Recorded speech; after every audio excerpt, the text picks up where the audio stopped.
Ah bah ouais, non, Jantes en plan de 4, c'est facile, c'est la Ligue 1. Pas du tout. Non. Pas du tout. Il lui a manqué terriblement de l'efficacité mardi soir, et peut-être que c'était un peu de pression qui s'est mis, mais surtout, il est pas bon techniquement dans ce match. Je crois pas qu'il se met la pression, en fait. C'est qu'il réfléchit.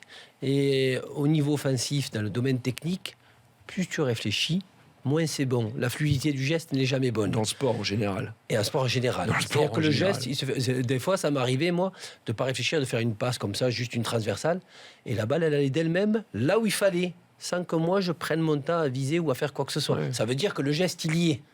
Et là, on le sent. Pourquoi ? Parce que là, les crochets, il les fait bien. Je veux dire, en Champions League, il se débarrasse sur le coup du gardien ou quoi. C'est après. Après, hop, il titube, il est sérieux, il est rigide. Alors que là, ce soir, que ça soit quand ou pas, c'est le même geste, mais la fluidité d'une touche de balle fait que tu ne réfléchis pas sur une touche de balle.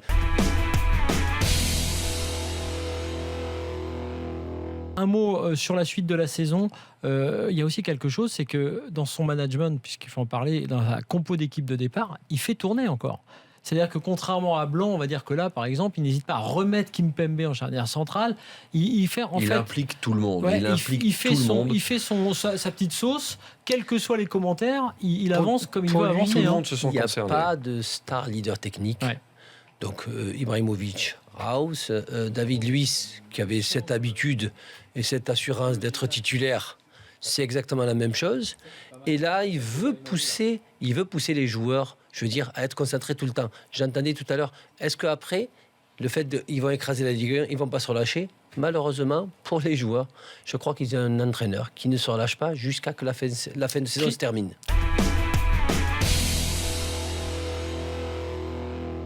Par rapport à la production de Cavani ce soir aussi, alors, mais il y est pour rien, c'est qu'il a été remplacé au bout de la première période.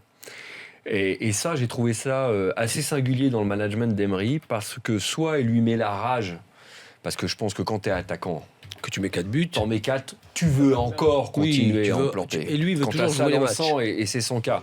Donc ça, il lui met la rage, soit c'est une façon de lui dire, bon écoute, il y a un autre gars, il s'appelle Ressé, il faut lui donner du temps de jeu. Donc ça, c'est moi qui décide.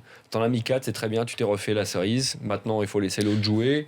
Et là, tu joues vraiment sur la fibre managériale au niveau de tout l'effectif. Même si Ressé a été complètement transparent. Moi, je pense plutôt que... Peut-être qu'il a joué sur les deux tableaux. À la fois pour le piquer et par rapport à Ressé. Encore autre chose. Pratiquement 4 occasions.